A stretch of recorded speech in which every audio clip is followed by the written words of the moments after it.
نن هغه متقدمین علماو دا کتابونه نوی جوړ کړي د مونږ علم خو نو تاسو ته معلوم ده چې څومره علم مو ده نو علم به ختم نو دا یو لوی خدمت چې علم ينتفع به صدقه جاریه ده دا علم ده. علامه ابن جوزی رحمه الله صید الخاطر په نامه یو کتاب جوړ کړی الته لیکي وی که د سړي شاګردان لږ ویښه ده او که شاګردان یې ډېر ویښه ده.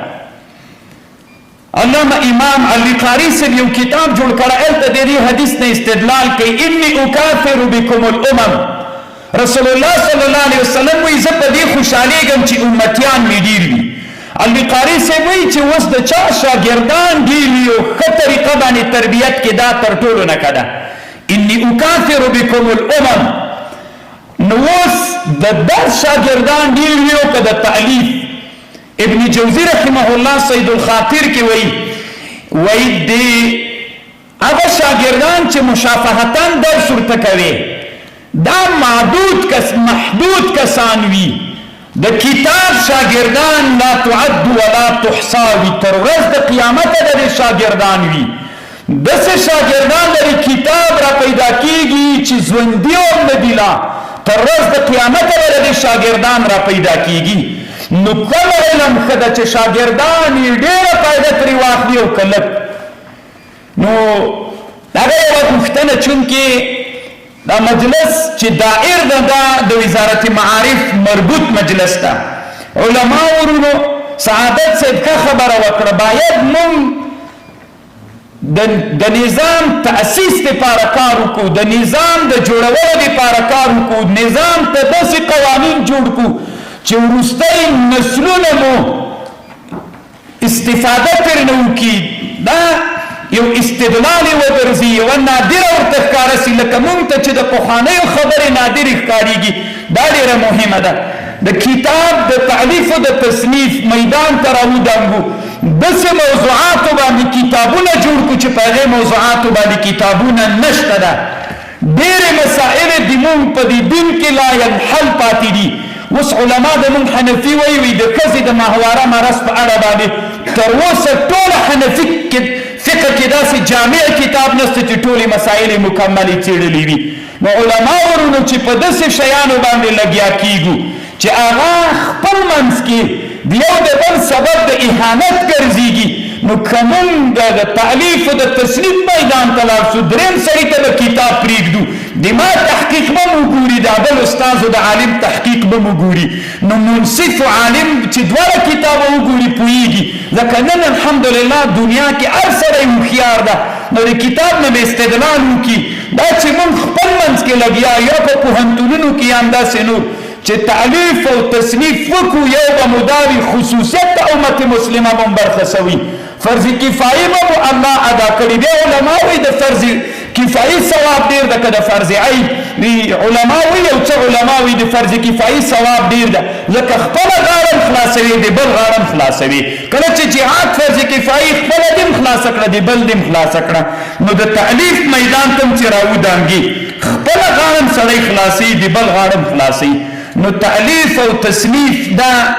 یو لوی په امت مسلمه باندې بوج ده د الله طرف نه یو حکم به د الله طرف نه نو باید ځکه د حدیث و معلومیږي علم ينتفع به صدقه جاریه ده نو الله دې وکړي لکه څنګه چې جناب فضیلت الشیخ مولوی صاحب صبغت الله وسیل صاحب دا امانت ادا کړ الله پاک دې د دې خدمت قبول وګرځوي مننه ترې نه کړو الله پاک دې دته نورم توفیق ورکړي نور علماو ته هم الله توفیق ورکړي چې داسې موضوعاتو باندې کتابونه جوړ کړي چې وي نه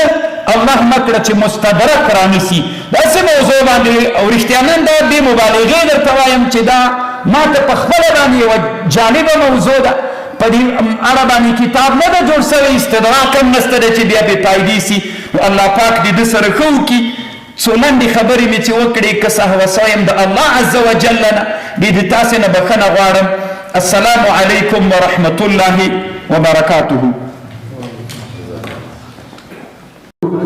ته ښه راغلاست وی الله پاک مو په خیر راوله خبرې ډېرې نه کوم صرف د خلکو نه مننه کوم الله پاک دې تاسو سره ښه وکړي خصوصا د محمد خیلو د قوم مشرانو او اکثره د قوم مشران دلته ستا او د مموزیو د قوم مشران چې یو طرف ته مشري حاجي صاحب علم او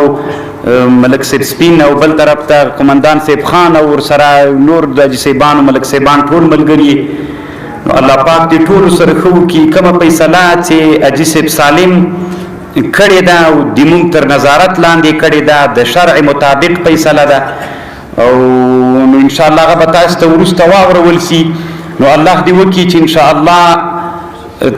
تاسو یې قبول کړئ په ښه طبیعت باندې قبول کړئ او د دې سبب وګرځيږي چې د دوه قومونو په مابین کې چې دواړه غټ غټ قومونه دي تقریبا د بګرامي ولسوالۍ ډیره ساحه او جغرافیه نیولې ده چې الله پاک د دین ورسته دغه مسأله او دغه دواړو قومونو په مابین کې د مسأله د اخوت او د ورورګلوي مسأله وګرځوي ډیر د مسلمانانو په دغه مسأله کې متضرر شي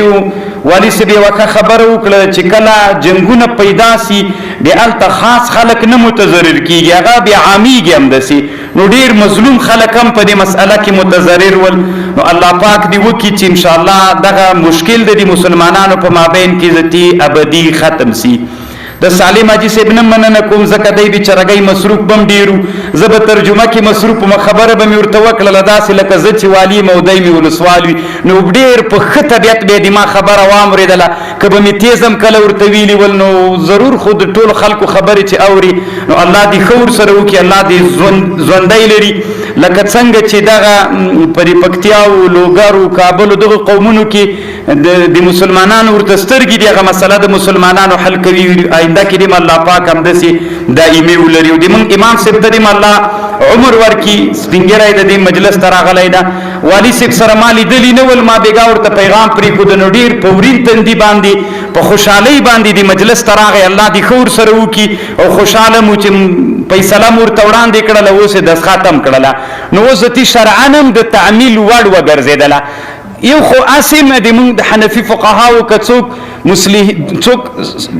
فیصله چاته مصلحینو تراوړي فیصله واوریدل سول پس لغنه که چا ویلې زینه منم دا شرعاً حق نه لري علما ناستي شيوخ دي بل نادر خدای اوس خوان دا کی چې اوس والی ولسوال صاحب شیخ صاحب عزتي خونو نو مسله خاصه عزتي د دین مسله د الحمدلله د افغانستان خلک ټول مسلمانان دي بیا چې د اولو الامر فیصله او د خطر باندې وسی نو هغه بيخي واجب التعمیل صلا نو الله مخلر مسلمانانو ورولو الله مو کامیاب لره نو ډېر خبرې نه کوم خپل سالم حاجي صاحب یو څو خبرې درته وکي او یو غوښتنه بیا د قومونو مشرانو نه کوم چې دا مننه خو کوي بیا خیر دی وی خبرې دی پاره دی مننه دی پاره دی راجیک سیا دی بغیر دی پاره دعوت درکې